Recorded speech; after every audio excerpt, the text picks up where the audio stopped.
I just want to raise awareness on autism. Quite selfishly at first, because I just wanted people see my little boy and think autism straight away. And it evolved, and it started steamrolling and snowballing down a massive hill, and it got massive. So I'm Konrad, and I'm hoping this will change your perspective on autism and what help is out there and how to act around you and things like that, okay? So warning, I may cry because this is real life. This is my and my family's life. So I'll try and keep it together, but sometimes it does get a bit hard. So autism. So autism affects 1 in 50 who are on the spectrum. Probably daily you will go and be shopping and you will see parents with autistic children, things like that. So I always ask, what does autism mean to you? Because it could be a friend, it could be a family member, it could be a close relative, it could be anything. And for me, it's my son, Hunter. There he is, my family. So my family is just me and my wife. We're really close-knit family. We try to do everything together. But I'm also I wear my heart on my sleeve when it comes to anything with autism. And I'll always try and help people. And hopefully, you know, today will inspire some people to do something. So what I'm going to do is talk about the story of how it happened to us, how it affected us as a family, how it affected my friends, how it affected work colleagues, and hopefully I'll keep it all within the time limit.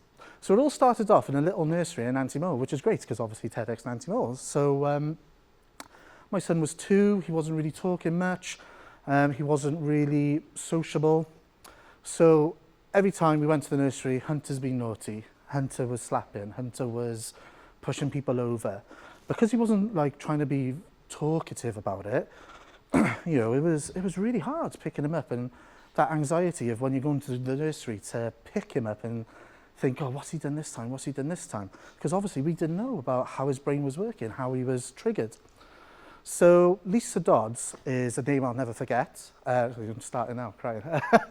She was a nursery manager, and she pulled aside and said, look, I think Hunter could be on a spectrum. And she came through and talked about things like splashing with water and doing repetitive things. And his rotomotor skills at 2 were of a 5-year-old. He was able to do lots of puzzles quicker than any other child. So we thought, oh, okay, that was a bombshell, because I didn't really know what autism was, because I've never been really affected by it. So when I started reading into it as well, I was thinking, oh God, you know, what's happening? My world was falling apart. So the road to diagnosis, when I was saying about my world falling apart, was I kept asking what, who, why, you know, and there was members of the family who were, you know, obviously old school, saying, oh, he'll grow out of it and things like that. And I'm like, no, this is big, this is big. And then I had a revelation. I thought, you know, it's not going to stop us. It's not going to stop who my boy is. It's not going to stop who. It's just going to how we adapt and change. So speech and language therapist said, right, we need to start this process. If anybody has ever dealt with speech and language therapy, it's hard because your little boy or your little girl or your family member is trying to communicate, and communication is key for everything we do in life. And it was really difficult because they were trying to do things, but again, it was amazing because, you know, we got the autism diagnosis after 9 months, 3 days before his 3rd birthday. So it took a bit of the shine off, but we knew then we had to take a couple of steps forward and try and strive and, you know, trust the processes out there and try and get forward. So we then got in contact with Flying Start. Now, Flying Start are around Bridgend, and I think there's others around, and they are amazing. It was probably the best thing we ever did to Hunter because they had on-site speech and language therapists. They had lots of facilities to help him become who he wanted to be. So in the little nursery, you know, he was just getting frustrated because he wanted to play with things that weren't advanced enough for him. When he went to Flying Start, we saw him flourish, and this was incredible. And I will now, you know, Flying Start was amazing, and it's government funded. So if you ever got family members who get stuck, things like that, honestly, I would, you know, Flying Start, amazing. Then we were at school, and we were thinking, oh my God, what are we going to do? What are we going to do? So he got referred to the OBS class. Now, back in my time at school, you know, the OBS class was always off the side. It was, you know, I went to Barry Boys, and you know, they didn't mingle, they didn't think. But nowadays, everybody congregates, and it's amazing. And the staff there, well, you know, to this day, we still get them Christmas cards, get them presents, because they made Hunter go so high up, and he started having, non-stop talking. I was like, come on, Hunter, be quiet. But once he gets into something, it's amazing. And you got to let it flourish. These 4 ladies here will always have a place in my heart because they were absolutely incredible. And then when I had the diagnosis, I changed jobs. I used to work for a big corporate credit checking company down Cardiff Bay, but my boss would be, right, you got to go to America, you got to go do this, you got to do that. So I thought, and I was running a team, and I thought, I need to take a step back and try and focus my work life and my home life in a good equal balance, because that's so important. So I joined Bridgend College as a developer. These are my closest friends in the college who really, helped me every day with, Beth Bowden, Beth up there, when I first joined, her son is autistic. So I used to sit with her and talk to her just about getting things correct in my head and how the experience of that helped me at home and things like that. So, they're amazing. Even to the point where Hunter would come in to visit me in work and would be talking to Kev and talk about Statue of Liberties, and Kev then sent me a photo. So Hunter's got this printed out and put on his wall because he loved it. And so it's always good to, if you're in a position like me and you're going through anything, always talk to your colleagues, always just be open and, just talk from the heart, because there are people who will help you. And then it comes to my friends as well. So I've got thousands of friends, I got to admit, from being, I used to DJ in Cardiff and develop and design stuff and design tattoos and stuff like that. But then I've got a close-knit group who, I could go to and who I could speak to about things that are bothering me, and that's really important. But my friends are amazing, they can't. But I've lost a few friends. Believe it or not, there's 2 friends who, as soon as we had the diagnosis and they had a young family, they stopped talking. And I was like, wow, this is crazy. So and it really kind of made me think, like, is it really that bad that you've got a registered disabled son that you don't want to play, and just because he acts a bit different at a play centre and stuff like that? But I'm better off without them. So we out and about now as well. So anybody dealing with an autistic, for me, Hunter, it's quite hard to eat out and about. It's quite hard to try and make chicken nuggets from McDonald's look edible and nice and things like that. So, but again, just being, out there and trying our best. And, we went to Jump Jam and Corvo Lounge, which are local places, and just being open and saying, Hunter's autistic, or like sometimes I used to get him like superhero t-shirts made with I'm an autism warrior, things like that. I became really close with these organisations. Jump Jam were the first organisation in Bridgend to be fully autism aware. Every single member of staff finished that council autism spectrum awareness form. And same as Corvo Lounge. And it got to the point where, Jump Jam now do autistic days. They will do where the lights are a bit dimmer, the sound's a bit lower. And Corvo Lounge is a blessing for us, because every single staff member loves Hunter. They know how he likes to go pick the cutlery. And we get to actually eat out now and eat nice. And this was his birthday. This was his 7th birthday. And it just brings a joy to my face. Look at that, it's amazing. Disney as well. So me and my family, we're really Disney mad. Disney tattoos, everything. And so literally 3 days before we went to Disneyland for the first time was when we had the diagnosis. And it was hard. He didn't want to leave the hotel room because of the big change, traveling. He made himself quite ill, constipated all the time. It was really a stressful time the first time. But as we learned more about autism and learned more about being open with our friends and finding new information out, it really, really set the tone for the next time we went. And you wouldn't believe the difference. So that was, when he was 3, and then this is when he was 7.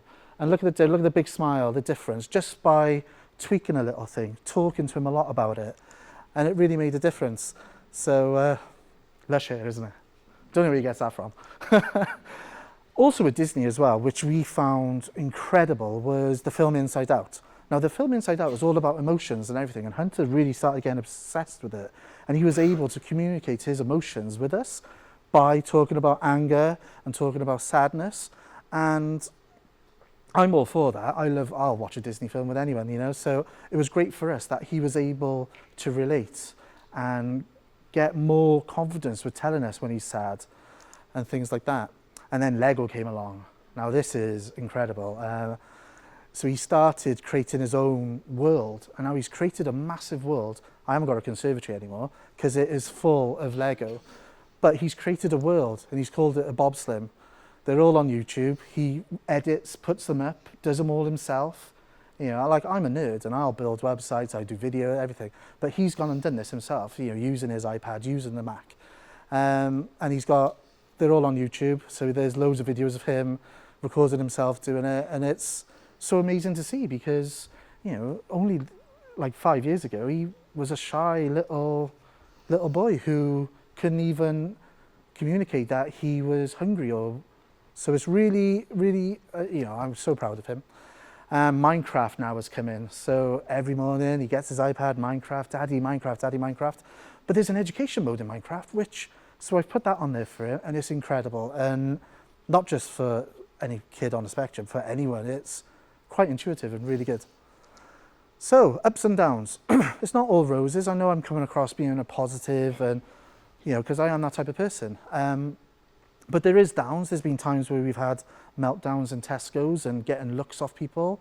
And that's quite horrific. You know, it's funny how people react when they think your kid is being naughty and stuff. And I'm like, well, no. You know, and I say calmly, he's autistic. Just give us a break, you know. But it's just funny how the world we live in with social media and there's quite a lot of negativity out there. Everybody's quick to be negative about things. And when I experienced it in the local shopping centre, I was like, wow, this is interesting. So that's what made me ramp up more about getting autism awareness out. But, you know, there's times we've got to pick our battles. One of them that we really struggled with was having his iPad when he eats. And then I got to the point where he would have a meltdown and not eat. And I was like, well, if he's just going to sit there and eat while watching a bit of YouTube, is it really that bad? So I've learned really hard. It took me a while to get into it because obviously, you know, I'm just learning as I go on, but to pick battles, you know, if he's eating, happy days. And, you know, I've done it we've gone to posh restaurants in Cardiff and I've let him do it and people are like, ooh, and I'm like, and he's eating, so it doesn't matter. So there he is. This was, they used this for the Swansea City ALN picture because we did a lot of work with Swansea City football to get additional learning needs children into sports and things like that. So this was great. And they put it on in Bridgend and he got to learn sports and stuff like that. And asked us at Legoland because he loves Lego. And it was interesting because he started getting confident and wanted to look at the miniatures himself. But the time before that, he was like strapped to my leg, you know? So, and pride. Now this was really interesting because Bridgend College was representing the Pride Festival, so they had the thing, and Hunter really loves my boss Joe, so he was like, I want to go, and I was like, Hunter, it's going to be really loud and lots of people, and he plucked up the courage and he was there, waving his flags, blowing his whistle, such a proud moment for me. This is one I'm finding really hard. He's getting quite independent now, he's nearly 8. He's like, Daddy, I want to go to the park with my friends. And I'm sat there like, oh my God, what's going to happen? And I know the kids, I know all, and the park is literally a stone throw from my house. And I'm struggling with that. I'm finding it really hard because I'm quite a protective dad, you know. But again, that's something I'll adapt. And he's gone up there a few times and I'm sat in the back garden trying to listen, like, is he okay? Is he okay? But so far, so good.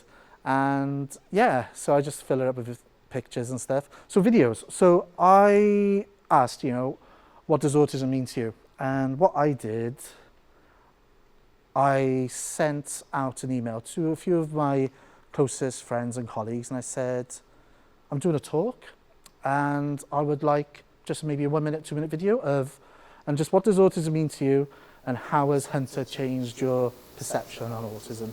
So we'll just have a video now. To me, autism means being different, but definitely not less. It's about being unique and bringing new and fresh perspective. To me, everybody sees the world with a slightly different lens or from a different angle, and that's exactly the same for a young person, a child or an adult with autism. I think Hunter is unique and he's an engaging character, and I think Stacey and Konrad are the best parents that any child could ever wish for. I think sometimes a diagnosis can be a challenge for parents and for family. I think sometimes it's a surprise or a shock or the feeling of the unknown, but I think they're absolutely cracking. I think they've embraced it wholeheartedly. They've jumped both feet in, and I think they are absolutely committed to ensuring that Hunter has the best experiences, that he can access the world around him, and that he can translate messages and things that happen around him to make sure that he's included, he's part of our society, and that he's a happy young child. I think they're excellent. I think Hunter is absolutely fantastic, and it's a privilege to know him and to watch him grow. But yeah, so Hunter started year 3, lots of changes with Breakfast Club and things like that. You can follow our adventures on YouTube, because I think that is my time. Hope this has been informative. Thank you for coming. And hopefully, if anybody needs anything, follow these hashtags and you'll always see me. Thank you very much.